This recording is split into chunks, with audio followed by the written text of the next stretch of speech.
Well, now, what's this? That's a mighty fine costume you've got on, General. Officer Brian Cole's voice sliced through the cold Halloween night.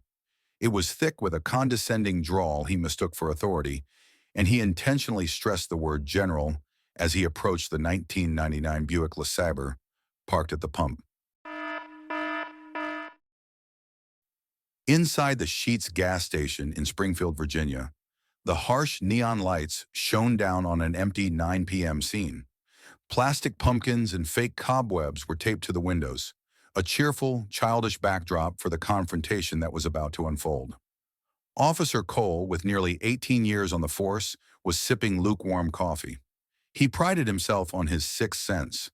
Those 18 years, he felt, had taught him that holidays were when the frauds came out, especially the stolen Valor types. His instincts screamed when he saw it. An older black man beside an old car, wearing a full two-star general's uniform. The pieces clicked together in Cole's mind with a satisfying racist logic. Old man, plus black, plus old car, plus Halloween night, plus general's uniform. Sir, fake. This was why he had stepped out of his cruiser.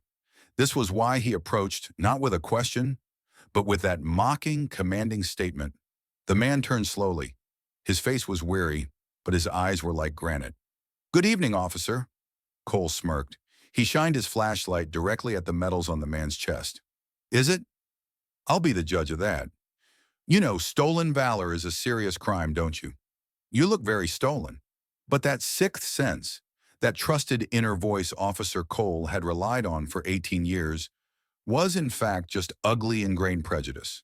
He, in his supreme arrogance, had no idea what he was truly insulting. He could never have known that the man he was mocking was actually Major General Marcus Miller, a living legend, a decorated war hero. And this very thing, this single, stupid, arrogant mistake, was about to cost Officer Cole his entire 18-year career. "All right, General, if that's a real uniform, you won't mind showing me a real ID," Cole challenged, his tone implying he had already won the argument.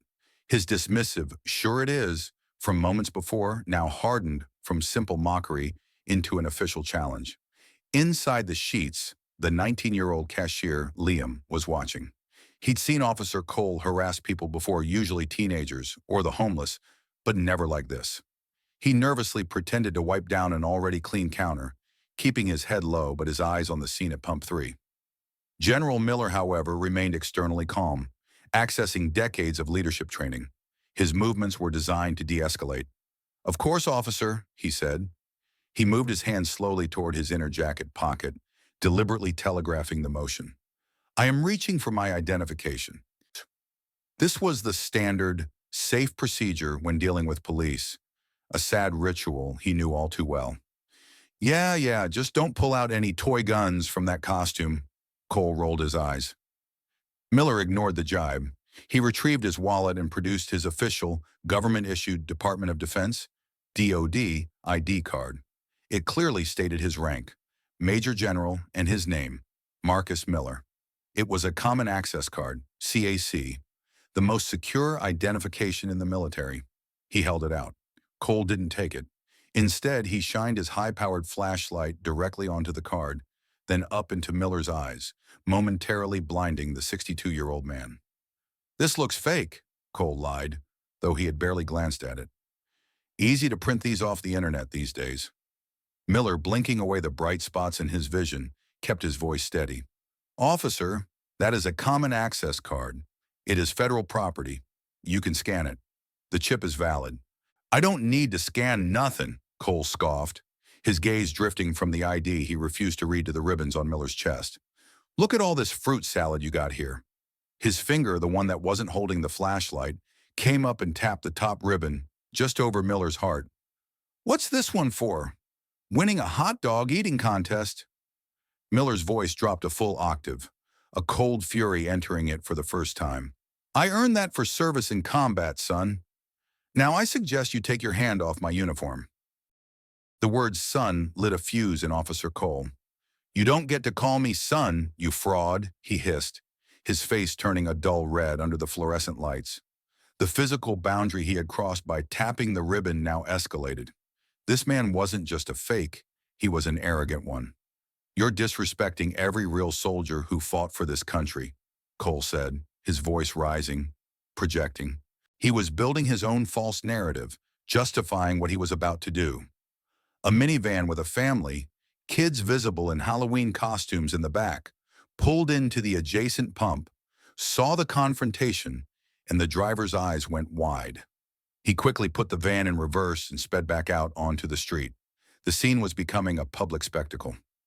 Inside the Sheetz, Liam, the cashier, now had his phone out, discreetly recording from behind the counter. Officer Cole saw none of this. He was locked in on his target. He pulled out his shoulder radio. "Dispatch, this is 914. His voice was official, clipped. "I'm at the Sheetz on Main. I've got a male, 10 to 56, suspicious person. Black male, approx 60, in a fake army uniform, claiming to be a general." He paused, then laughed a single sharp ha into the mic. "Yeah, a general. Looks like a classic stolen valor case. I'm going to detain him for investigation." He clipped the radio back to his shoulder, his eyes gleaming with a sick sense of victory. He had logged it. It was official. "Turn around," Cole ordered. "Put your hands on the car. You are being detained." General Miller didn't move. He didn't brace. He didn't even look angry. He simply stood there, a statue of disappointed dignity. "No," he said, not in defiance, but as a simple statement of fact. "I am not." Cole, enraged by this refusal, reached for his handcuffs. "Oh, we're doing this the hard way?" As Cole fumbled with the snap on his belt, Miller calmly reached into his own pocket, pulled out his smartphone, and tapped a single number on his favorites list.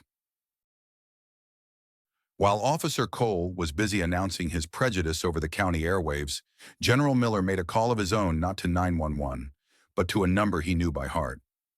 Officer Cole paused, handcuffs in hand. The man's lack of fear was baffling, and now this calm phone call. It was a challenge to his authority, and it confused him. He watched, his posture still aggressive, but his certainty now had a flicker of doubt. Who could this man possibly be calling? The phone rang twice. A man's voice, thick with sleep, answered, "Henderson." General Miller's voice was the epitome of civility, a stark contrast to the scene. "David, my apologies for the late hour.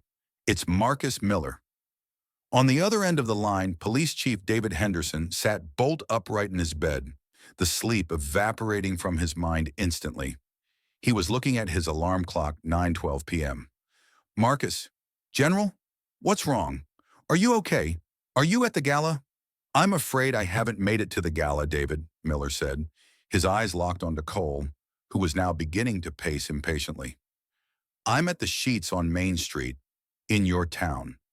I'm being detained by one of your officers, an Officer Brian Cole, who seems to believe my uniform is a Halloween costume." There was a dead, stunned silence on the other end of the line. Chief Henderson was just trying to process the words. Marcus Miller, Sheetz, costume. Then a single, terrifyingly quiet question, loaded with an anger that was already boiling. "He? What?" "He's accusing me of stolen valor, David," Miller says. "And to be frank, he's being rather unpleasant about it." Cole, finished with his radio, starts walking back toward Miller, a fresh wave of arrogance on his face. Officer Cole grabbed General Miller's arm, his fingers digging into the formal blue wool of the jacket. "I gave you an order, old man." The moment Cole's hand made physical contact, Miller's entire demeanor shifted. The patience was gone, replaced by the cold, hard authority of a man who commanded armies. That call to Chief Henderson had been a professional courtesy, an attempt to solve this quietly. This was an assault. "Get your hand off me," Miller commanded.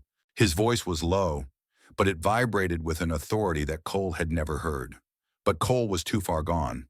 He was fueled by adrenaline and the rage of being disobeyed. "You're resisting arrest," he snarled, trying to twist Miller's arm into a compliance hold. He was shocked to find the 62-year-old man was solid as an oak tree. Miller didn't fight back, but he didn't budge either. While Cole fumbled, trying to maintain his grip and reach for his cuffs again, Miller used his free hand. He hit one number on his speed dial. This call was faster. It was answered on the first ring. A crisp, professional voice, wide awake and alert, answered immediately. Fort Belvoir Operations Desk, how may I help you? Miller's voice was now a steel blade. This is Major General Marcus Miller. I am at the Sheetz station, 4500 Main Street, Springfield. I am being physically assaulted and unlawfully detained by a civilian police officer, badge 914, Officer Brian Cole. I am declaring a military jurisdiction. Send a patrol. The voice on the phone doesn't hesitate. Yes, General. MP patrol is 2 minutes out. Miller hangs up and looks Cole dead in the eye. You have 120 seconds to reconsider every decision you've made tonight. Please? Cole laughed, a high, nervous sound that cracked in the cold air. You're crazy. You're not just a fraud, you're a delusional one. He believed the second call was a bluff, an act of desperation. His arrogance, momentarily shaken, came rushing back. He felt he was being mocked. You think you're smart? You think you can scare me with your little phone calls? He released his grip on Miller's arm, but only to poke the general in the chest. His finger landed just below the rack of ribbons. You are a nothing, he seethed, his face now close to Miller's. A nobody in a costume. You're just another one of you who thinks he's special. The racial slur hung in the air, unspoken but perfectly clear. Cole was breathing heavily, his eyes wild, lost in his own power trip. You want to be a general so bad? Cole sneered. He was completely out of control, driven by a prejudice that had now been given a badge and a flimsy excuse. He reached up and, with a violent, ripping tug, tore the entire rack of service ribbons from their pins on Miller's jacket. The colorful bar of ribbons fell to the wet, oil-stained pavement. There, Cole panted. Now you're just a bellhop. He pointed to the ground. That's just cheap tin and cloth, and it's where it belongs. Officer Cole sneered as the general's ribbons lay scattered on the filthy pavement, a splash of patriotic color in a puddle of dirty water. That's all you are, Cole spat. Fake tin. This was the ultimate fulfillment of the disrespect he had shown from the beginning, escalating from calling them junk to now this. This was a moment of pure acidic hate. General Miller did not move. He did not flinch or gasp.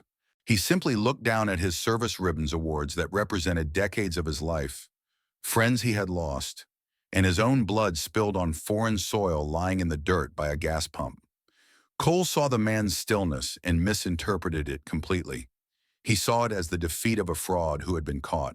He felt a rush of adrenaline, a profound sense of vindication. His instinct had been right all along. This man was a fake, and he, Officer Brian Cole, was the hero who had exposed him. What's the matter, General? Cole mocked, his voice dripping with false concern. Cat got your tongue? Not so tough without your little medals, are you? He laughed, a short, sharp, ugly sound. It's pathetic, really, all this effort. Putting on the suit, buying the toys? He nudged the bar of ribbons with the toe of his boot, but didn't kick it yet. He was savoring this. All this, just to get caught by me, at a gas station, on Halloween. The colorful bar was partially submerged in the grime. Visible, even in the filth, was the unmistakable purple and white of a Purple Heart. Beside it, the blue, white, and red of a Silver Star. Inside the Sheetz, Liam's recording phone was shaking, not from fear, but from his own boiling anger. Oh my God, he whispered, his voice trembling. He ripped them off. He just ripped them off. But Cole wasn't finished. He looked at Miller's face, expecting to see tears or begging. Instead, he saw nothing. Just a cold, hard stillness. The man wasn't looking at him. He was looking at the ribbons on the ground. This enraged Cole. He wanted the man to look at him, to acknowledge his power. You're a disgrace, Cole said, his voice dropping into a low growl. You're lucky I don't charge you for cleaning this garbage off your fake suit. And then he did the unforgivable. He drew back his foot. He deliberately lined up his polished black boot with the small cluster of ribbons. He didn't just kick it. He scraped his boot across the pavement and flicked the bar. The ribbons separated. The Purple Heart skittered across the oil-stained concrete, landing with a wet smack right against the greasy tire of Miller's Buick. Cole looked at his boot, now smeared with grime. He scuffed it on a clean patch of pavement in disgust. Garbage, he muttered again. It was only then that General Miller slowly raised his head.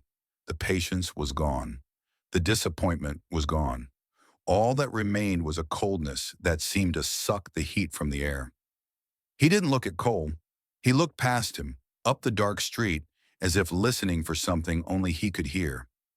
"Son," he said, his voice a low, terrifying rumble, "you just made a mistake that will cost you your entire life."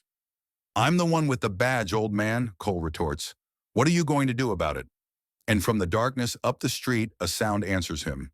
The high, piercing yelp of a military siren. The siren was not the familiar woo-woo of the Springfield PD. It was the urgent, aggressive wail of a military police unit.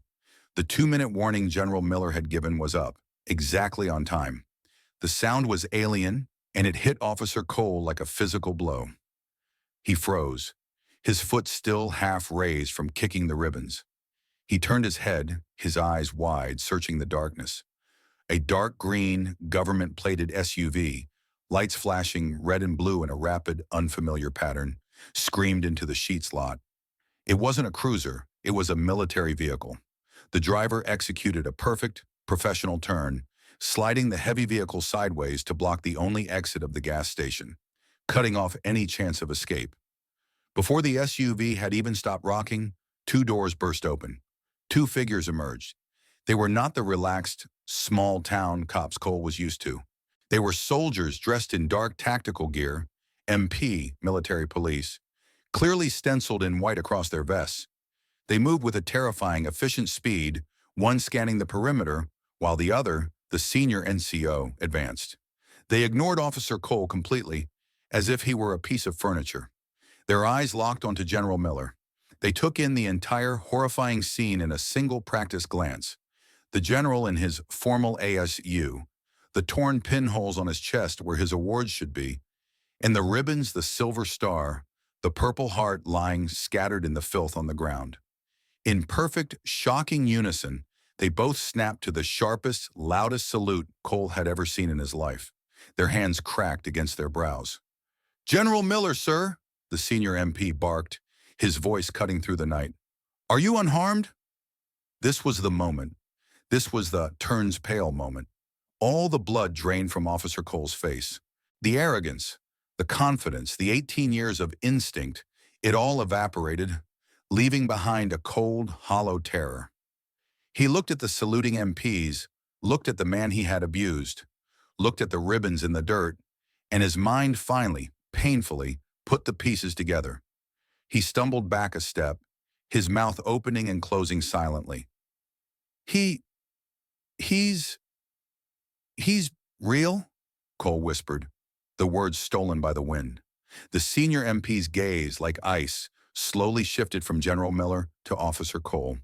It was an expression of pure, cold contempt, the kind a soldier reserves for the lowest form of enemy.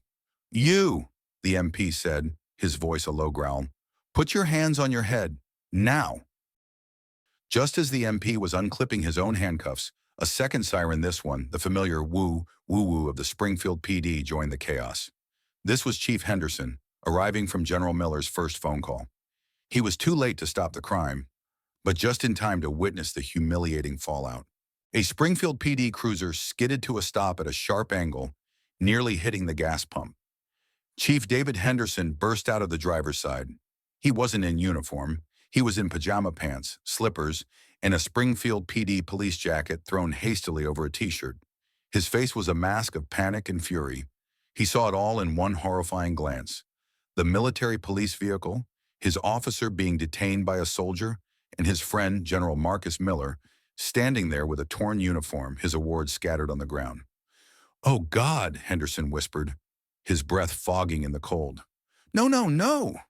He stormed forward, his eyes blazing. "Cole, what did you do?" He didn't even wait for an answer. He ran straight past his own officer, ignoring him completely, and stopped in front of the general. "Marcus, are you okay? My God, look at your uniform. I am so sorry. I came as fast as I could. Cole, seeing his boss, finally found his voice. It was a pathetic, cracking whimper. Chief, this is a misunderstanding. This guy, he wouldn't comply. He was fake. He said he was a. Cole's voice died in his throat. He was looking at his own chief, who was standing at attention, treating the man Cole had abused with a desperate, frantic respect. General Miller holds up a hand, and the entire chaotic scene falls silent. The radios, the idling engines, the distant traffic, it all faded. "It's all right, David," he says, his voice quiet but carrying absolute authority. "We're handling it." He then turns his gaze to the senior MP, who is still holding a stunned, trembling Officer Cole. "But first," Miller says, his voice like cold iron as he points to the ground, "he's going to pick up my awards." In the piercing silence, broken only by the hum of police radios, General Miller's quiet command seemed to carry more weight than any siren. "Pick them up." Otherwise, the ribbons that Officer Cole had contemptuously ripped off and called cheap tin were still lying there, a testament to his crime. They were the focal point of his humiliation. The air was frigid, but Cole wasn't cold. He was burning with a shame so profound it felt like fire.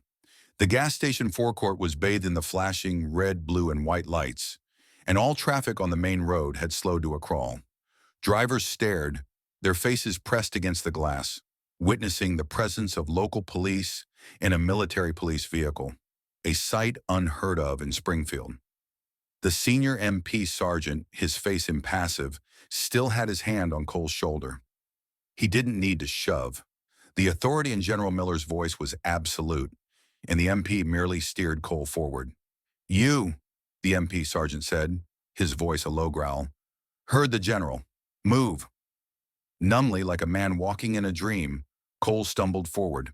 His legs, which had felt so strong and powerful just minutes before, now felt like cement. He stopped in front of the general, his eyes fixed on the pavement. He knelt. His knees hit the cold, oil-stained concrete with a dull thud. It was the sound of his career ending. His hands, which had been so aggressive in their assault, now trembled as he fumbled to pick up the small bars of colored ribbon. Each one felt impossibly heavy, a separate, specific accusation. The Purple Heart, the Silver Star. He could feel the eyes of his chief. He could feel the eyes of the MPs. He could feel the eyes of Liam, the cashier who was still filming. It was a humiliation worse than any physical pain, a stripping away of his identity piece by piece. He gathered the ribbons, his fingers slick with grime. He clutched them in his fist and pushed himself back up, his head bowed, unable to meet anyone's gaze.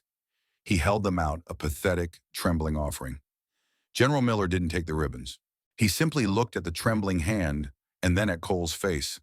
"No," he said, his voice cold as the night. "You will keep them. You will hold on to them until you are told otherwise." Cole looked up, confused, his eyes wide with terror. "You will take them back to your station," Miller continued, his voice unwavering, "and you will learn what every single one of them means." Chief Henderson finally stepped in, placing a hand on Cole's shoulder, trying to reclaim some authority. "I'll take him now, Sergeant." The senior MP didn't yield. He didn't even look at the chief.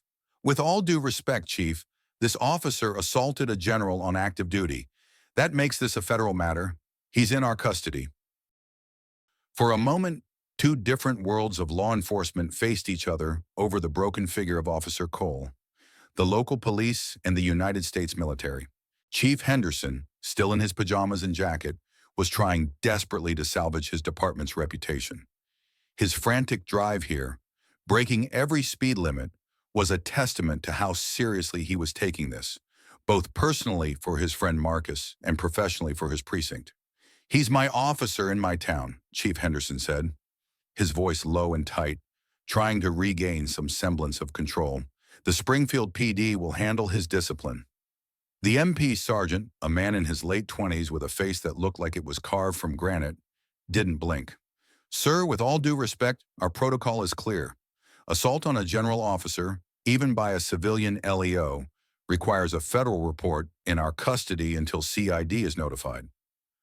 Cole, standing between them, felt his terror grow. He looked back and forth between the two men. He realized he was no longer just in trouble with his boss. He had angered the U.S. Army. He was a pawn in a much bigger, more terrifying game. The MP sergeant took a step toward Cole. "We'll take him from here, Chief." "The hell you will," Henderson shot back, stepping in front of Cole. Just as the tension was about to snap, as the MP sergeant was about to physically move the chief of police, General Miller stepped forward. "Sergeant!" The single word cut through the air. The MP sergeant immediately snapped to attention, his eyes locked on Miller. "Sir, you and your men acted with exemplary speed and professionalism," Miller said formally. "I thank you for your service tonight." He then turned his gaze to Henderson, who looked exhausted. "David, he is your officer.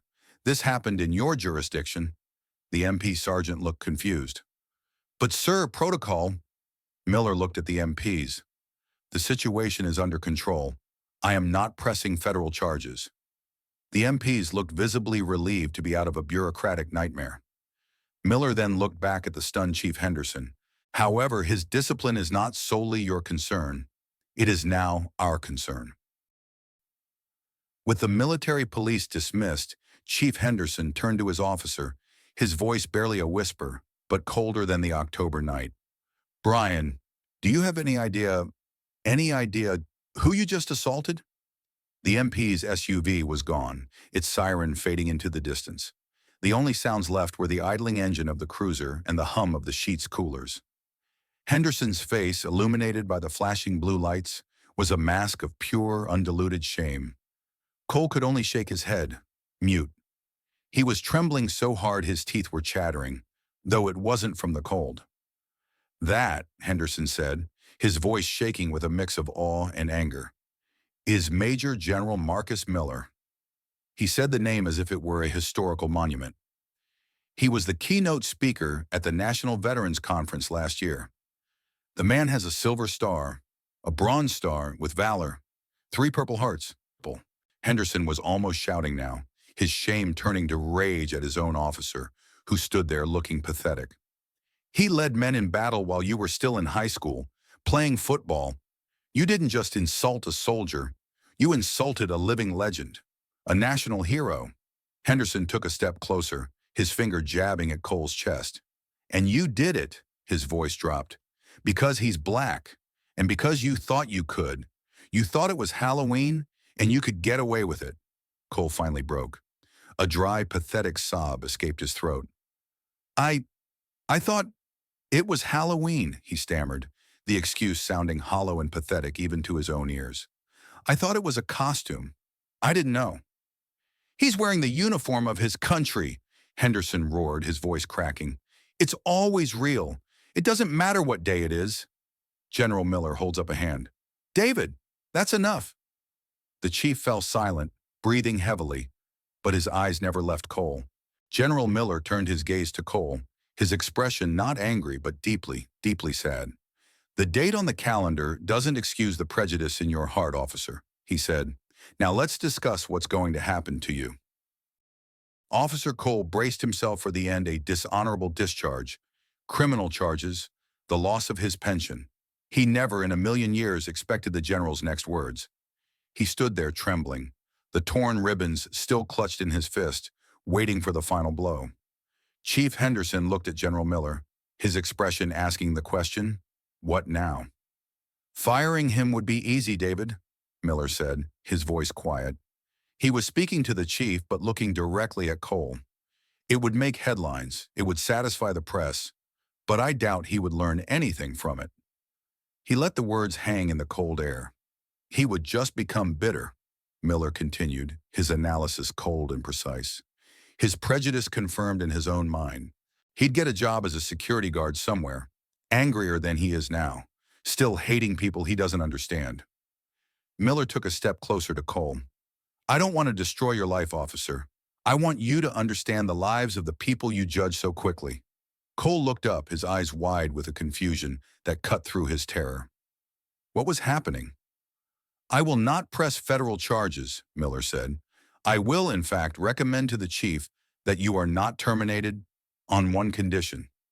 A spark of desperate, unbelievable hope flickered in Cole's chest. "A condition?" he whispered. "You will be suspended without pay for 3 months," Miller stated. And during that time, you will be assigned to 100 hours of mandatory community service. Cole's shoulders slumped in relief. 100 hours. He could do that. Picking up trash on the highway, painting over graffiti. It was nothing. It was a gift. But not picking up trash on the highway, Miller continued, as if reading his mind. His voice turned hard. You will serve those 100 hours at the Captain James R. Lincoln Veterans Center on the East Side. Cole's blood ran cold again. The East Side. He knew the place. You will serve them coffee, Miller declared, his voice unwavering. You will clean their floors. You will drive them to their VA appointments. And most importantly, you will sit in their recreation room and you will listen to their stories. It is a center, Miller added, his voice unwavering, for Black veterans. My friends, they are expecting you. 100 hours listening to old soldiers in a part of town he actively avoided. To Cole, it sounded like a life sentence, yet it was also a lifeline he never expected to be thrown. He was processing the words. The Lincoln Center, the East Side, a place he and other officers only ever went in pairs, a place they associated with crime and poverty, and he was being sent there, alone, not as a cop, but as a servant, to serve coffee, to clean. It was a humiliation he couldn't even comprehend. And yet it wasn't jail. It wasn't termination. The story that had begun with him refusing to listen to a single word from General Miller would now be resolved by him being forced to do nothing but listen for 100 agonizing hours. He couldn't find his voice. He couldn't form words. He just nodded, a series of jerky, pathetic movements of his head. Yes, he finally choked out, the word tearing at his throat. Yes, sir. He didn't look at Miller. He looked at the ground, at the spot where the ribbons had been.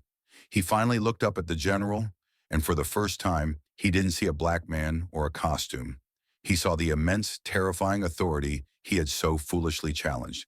Chief Henderson, letting out a breath he didn't know he was holding, put a firm hand on Cole's shoulder. It wasn't a comforting gesture. It was a grip of possession. Then it's official, he said, his voice leaving no room for argument. Your suspension begins tomorrow. Your service begins Saturday at 8 a.m. I will personally drive you there for your first day. You will report to a Mrs. Dubois. Henderson then turned to Miller. His face was a mask of shame and lingering fury. Marcus, is this enough? After what he did? After he gestured to the torn pinholes on Miller's jacket. He deserves to be fired. He deserves to be charged.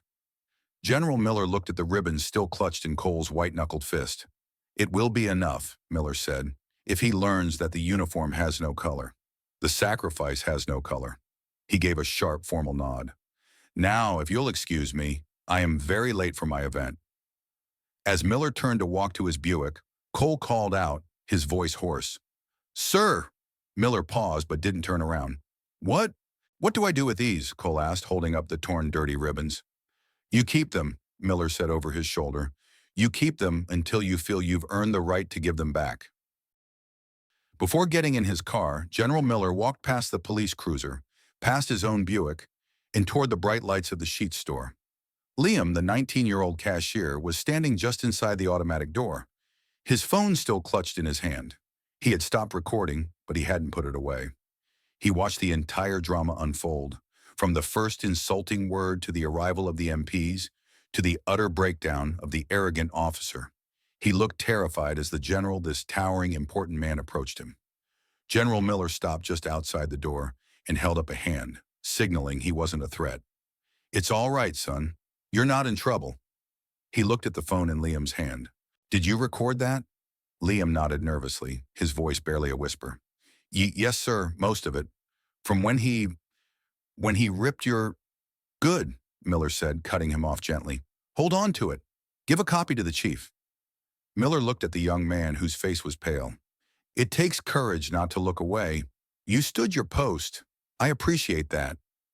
Liam looked down, embarrassed. I didn't do anything. I should have called 911 or shouted. You did more than enough, Miller replied, and his stern, commanding face softened into a warm, grandfatherly smile. You bore witness. That's never nothing. He reached into his pocket, pulled out a crisp $20 bill, and placed it on a stack of newspapers by the door. "For a bottle of water, and please keep the change. You've earned it tonight."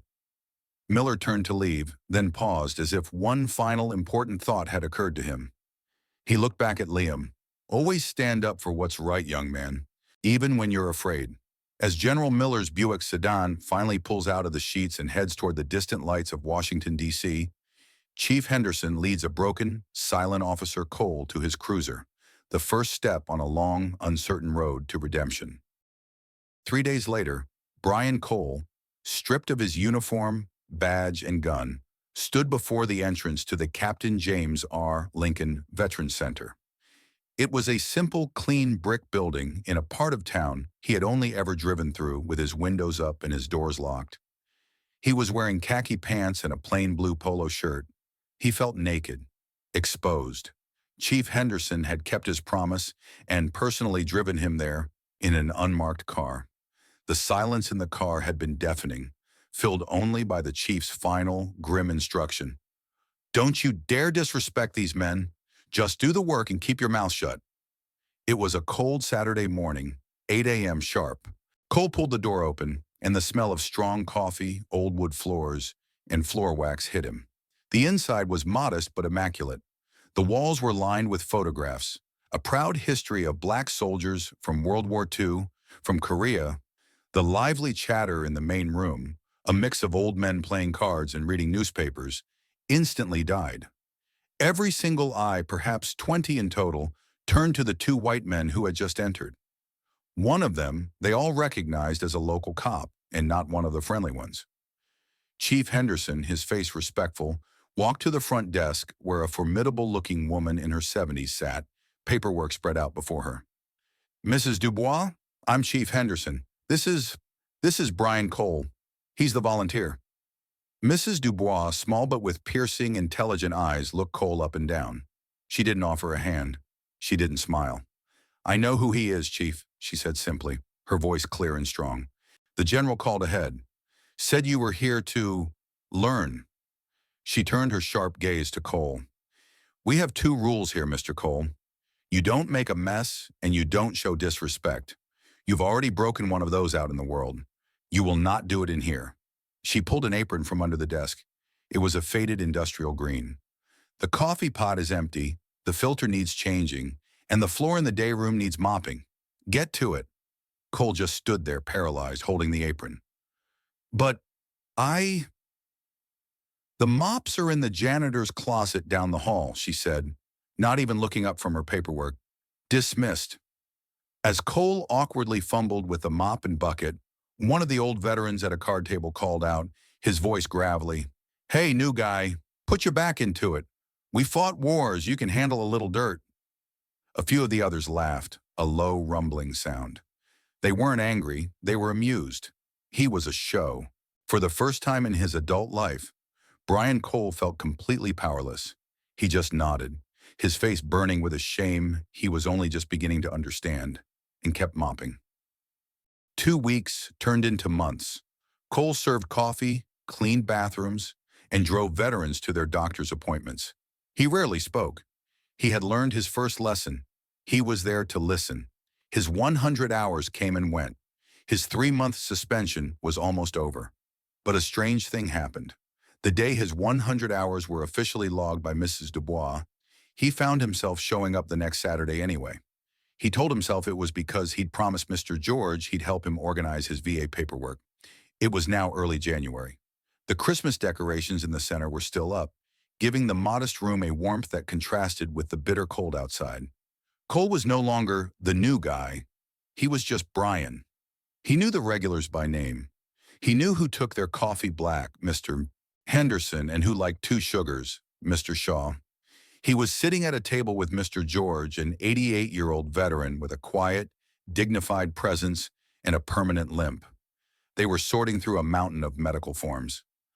"I swear they make this paperwork more complicated every year," Mr. George muttered, rubbing his eyes. As he shifted in his chair, he knocked a small, worn, velvet-lined box off the table. It fell to the floor, popping open.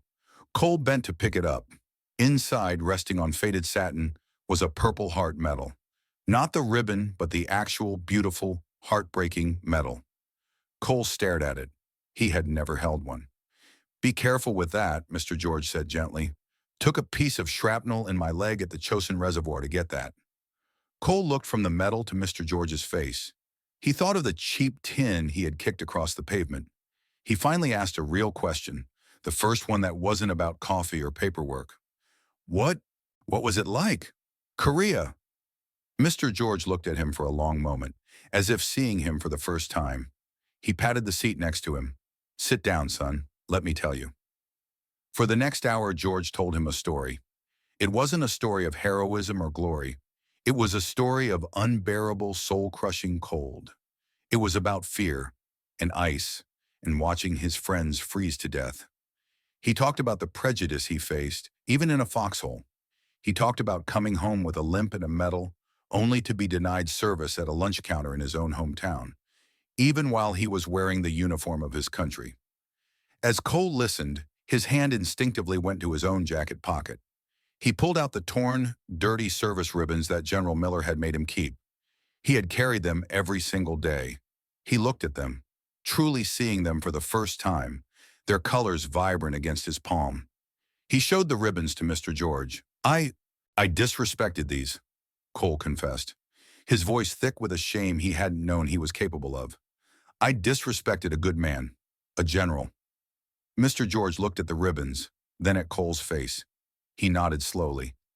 "Then you'd better find a way to make it right, hadn't you?" On a cold Saturday in late January, Brian Cole, off duty and in his own time, was at the Lincoln Veteran Center.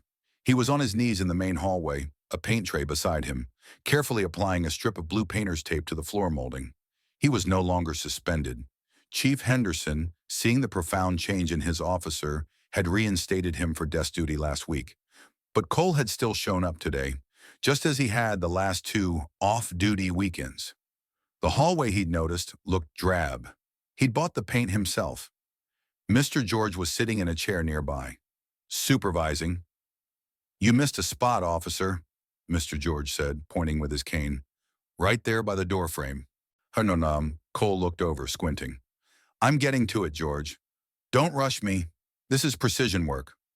A grunt with a rifle moves faster than you with that roller," George teased. "Well, lucky for you, I'm a cop, not a grunt," Cole shot back, smiling.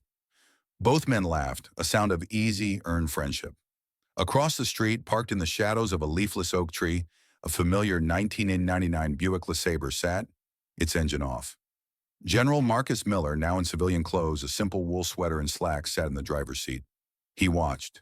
He had received a call from Mrs. Dubois earlier that week. "That officer of yours," she had said, her voice lacking its usual sharp edge. "He finished his hours, but he keeps showing up.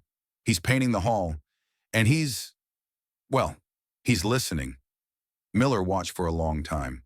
He saw Cole, relaxed and respectful, get up to pour Mr. George a cup of coffee. He saw Mrs. Dubois walk by, place a hand on Cole's shoulder, and say something that made him nod. He saw a man who was no longer an outsider. He saw a man who was not broken, but had been changed. He saw a seed of understanding that had been planted in the harshest, stoniest soil and was, against all odds, beginning to grow. General Miller did not get out of the car. He did not go inside. His work here was done. A small, satisfied smile touched his lips. As General Miller started his car and drove away, the final image is of Brian Cole, a changed man, sharing a genuine moment of laughter with a black war hero. In his pocket, the torn service ribbons waited, not as a badge of shame, but as a reminder he would take to General Miller's office the next day, not just to return, but to ask for help in mending what he had broken. What began as a bitter act of prejudice on a cold Halloween night, where a uniform was mistaken for a costume, blossomed into an unexpected lesson in grace. Justice wasn't served by handcuffs or a jail cell, but by the quiet power of truth and the profound mercy of a true leader. The 100 hours of service that followed weren't a punishment, but an education, a slow mending of a hardened heart, taught by the very stories that prejudice had once ignored. It leaves us with a gentle reminder that the deepest wounds of judgment can be healed, not by anger, but by the simple, radical act of listening.